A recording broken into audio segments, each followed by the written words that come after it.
जैसे कि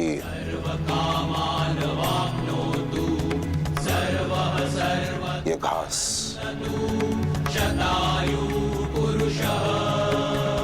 दीर्घायुमस्तु समस्त सम्मंगलानि भवतु उत्तरोत्तर अभिवृद्धिरस्तु।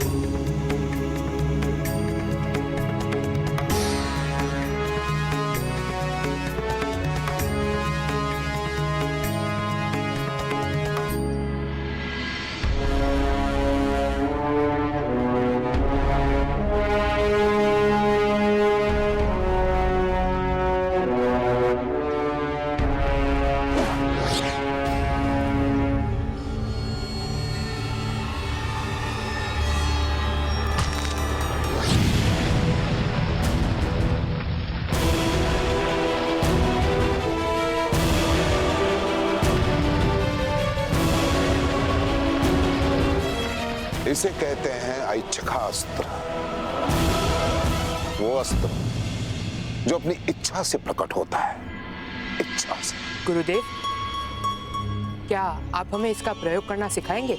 अवश्य, परंतु समय आने पर, और वो भी उसे जो इस सिद्धि के योग्य हो।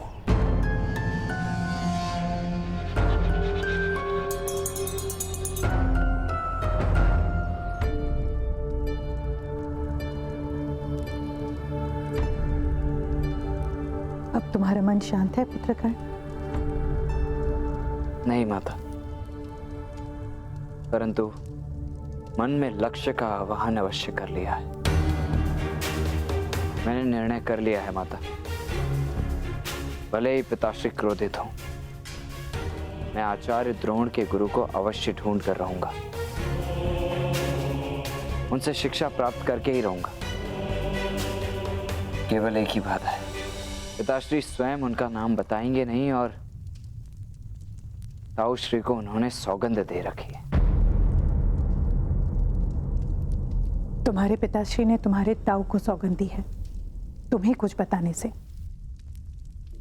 किंतु मुझे नहीं।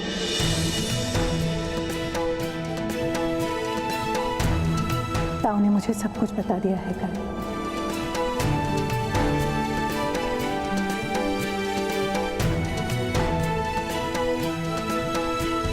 तो बताइए माता, कौन है वो महागुरु?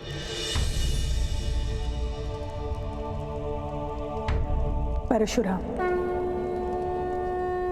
कुछ लोगों के लिए परशुराम भगवान विष्णु के अवतार हैं। परशुराम, भगवान परशुराम। गुरुदेव, बताइए ना, आपके गुरु भगवान परशुराम इस समय कहाँ हैं? महेंद्रगिरी में, यहां से बहुत दूर। क्या वहां वो कोई आश्रम संचालित कर रहे हैं? नहीं, मेरे पश्चात उन्होंने किसी को भी अपना शिष्य नहीं बनाया। उन्होंने संकल्प लिया कि वो कभी भी युद्ध नहीं करेंगे।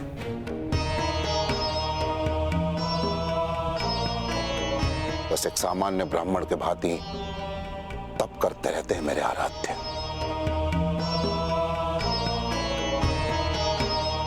अब तुम समझाओ। प्रणिपात गुरुदेव। स्वास्थ्य। अर्जुन,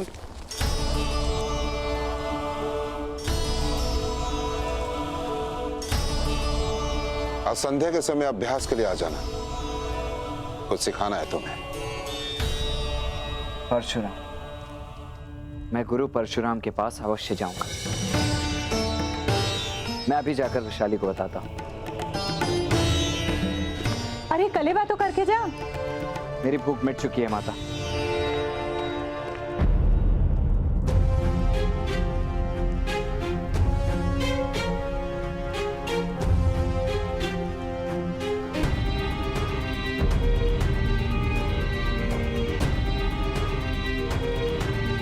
प्रणिपात ताऊ। प्रणिपात पिताश्री।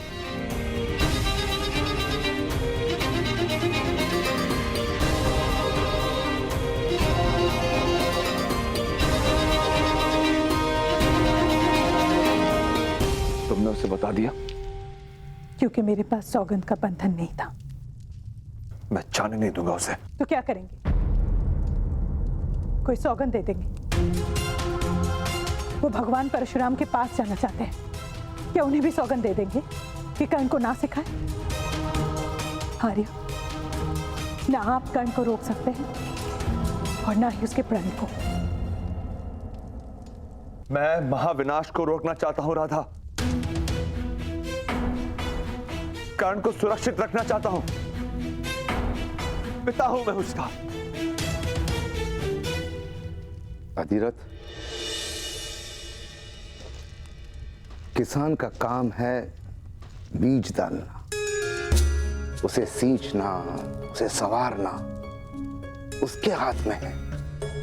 परंतु वो बीज कैसा वृक्ष बनेगा, ये प्रारब्ध प्रकृति के हाथ में है।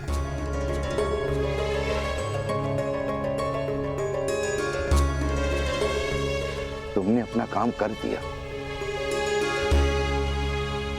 अब कर्ण का प्रारब्ध क्या होता है ये नियति पर छोड़।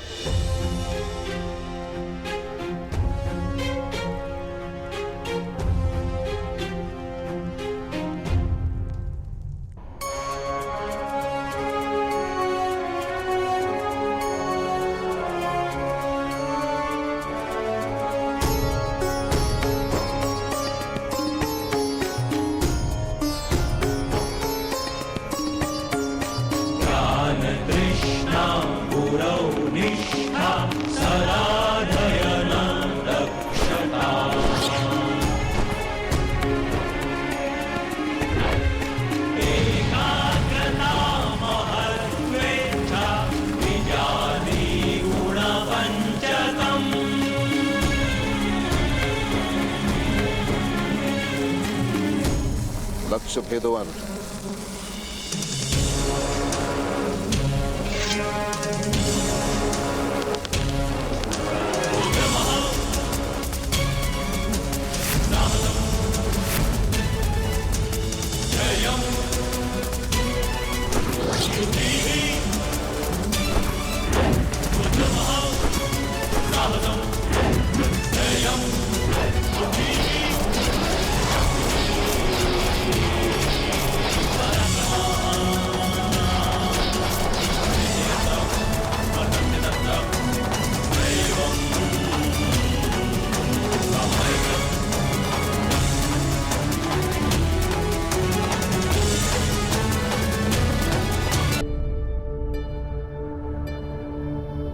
मक्खी इस विश्व का सबसे छोटा और चपल जंतु है, और जो धनुर्धर इसे उड़ती मक्खी को भेद दे वही इस संसार का सर्वश्रेष्ठ धनुर्धर है।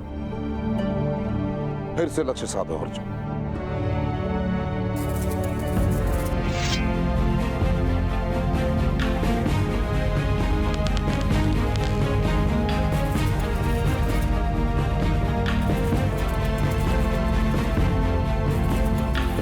किंतु गुरुदेव, संध्या हो गई है,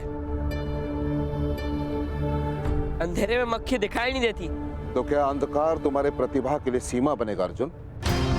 ध्यान से सुनो अर्जुन, ईश्वर ने मनुष्य को 5 इंद्रियां दी, नाक, कान, आंखें, जीभ और त्वचा। और एक सच्चे धनुर्धर के पास एक और इंद्री होती है, और वो है आभास। अब एक बात बताओ मुझे, जब तुम्हारे पास 6 इंद्रियां हैं तो तुम एक इंद्री का प्रयोग क्यों कर रहे हो अर्जुन? क्यों? लक्ष्य भेदो।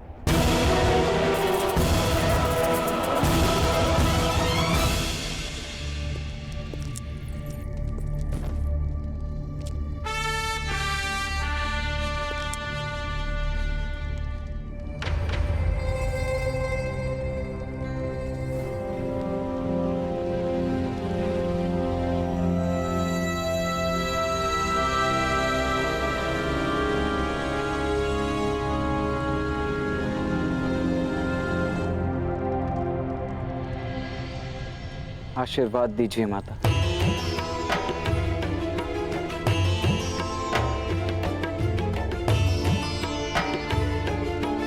सफल होकर लौटना।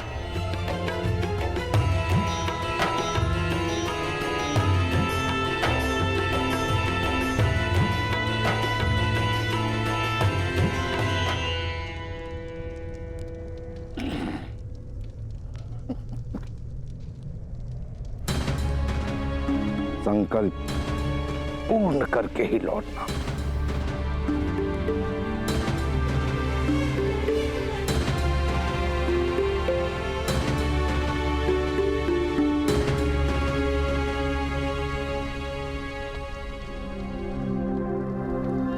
मैं एक बहुत कठिन यात्रा पर जा रहा हूं पिताश्री। आज्ञा आप देंगे नहीं, इसीलिए आशीष मांग रहा हूं।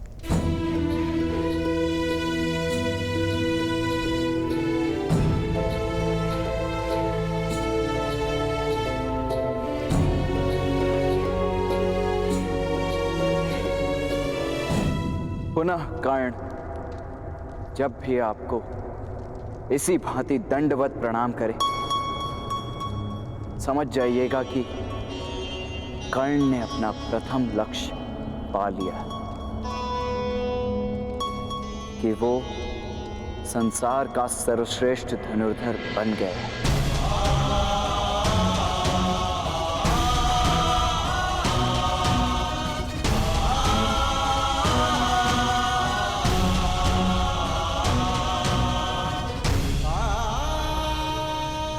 मार्ग मिला है,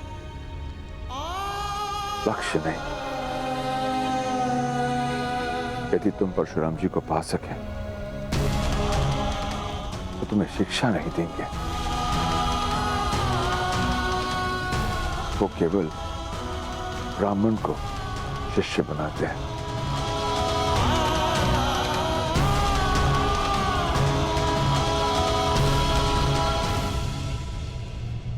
ब्राह्मण भी तो मनुष्य ही होते हैं ना। ताऊ, ब्राह्मण और हम में अंतर क्या है? वो तो ब्राह्मण ही जाने। मैं तो केवल इतना जानता हूं कि एक ब्राह्मण को चारों वेद कंठस्थ होते हैं। आभार ताऊ।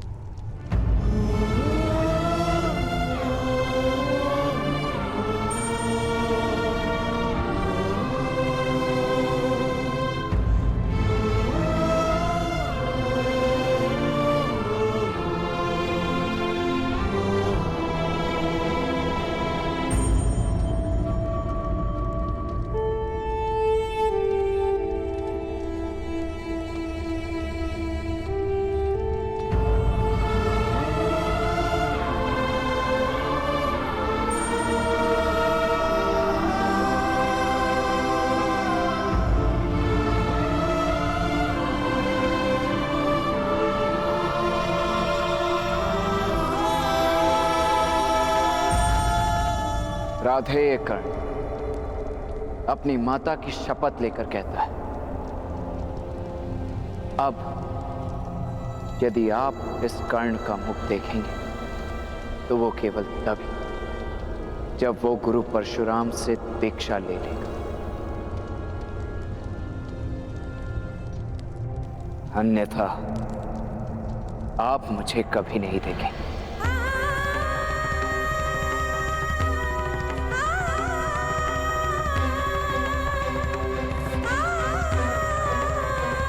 अंतिम प्रणाम।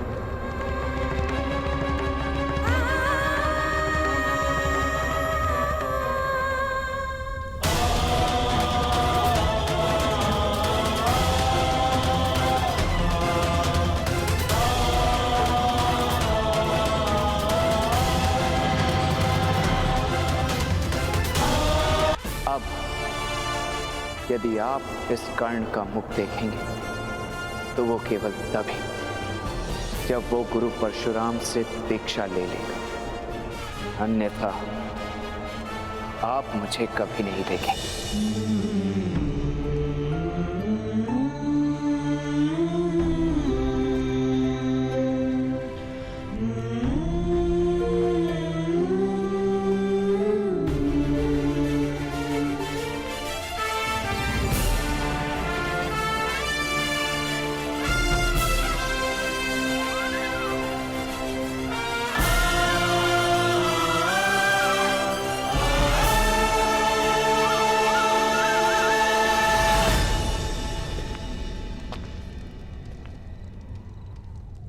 जब तक मेरे वश में रहा मैंने आपके पुत्र को संभाला सूर्यदेव।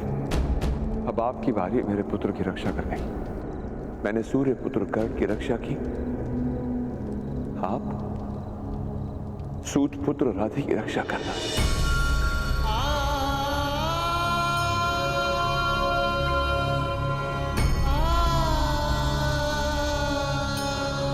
मैं ना ये कहूंगा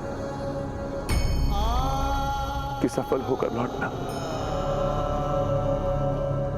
ना ये कहूंगा कि अपना संकल्प पूर्ण करके लौटना।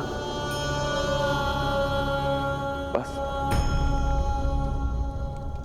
सुरक्षित लौटना हे पुत्र।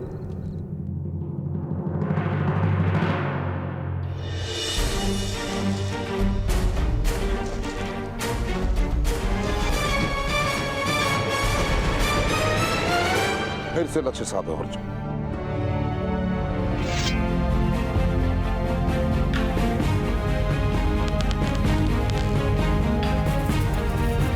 किंतु गुरुदेव, संध्या हो गई है, अंधेरे में मक्खी दिखाई नहीं देती। सीमाएं मनुष्य को नहीं बांधती, मनुष्य स्वयं अपनी सीमा को निश्चित करता है।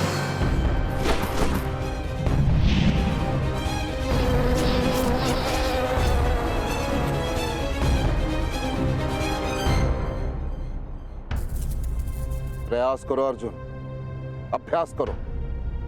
तुम्हारा अगला पाठ तभी शुरू होगा जब तुम उड़ती हुई मक्खी को भेद दोगे, वो भी अंधकार में।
महेंद्रगिरी, गुरु परशुराम की स्थली।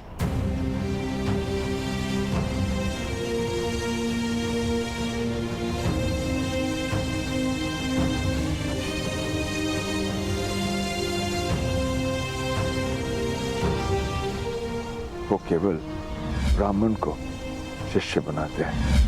एक ब्राह्मण को चारों वेद कंठस्थ होते हैं। ओम हिरण्यगर्भा संवर्तिताग्रे भूतस्य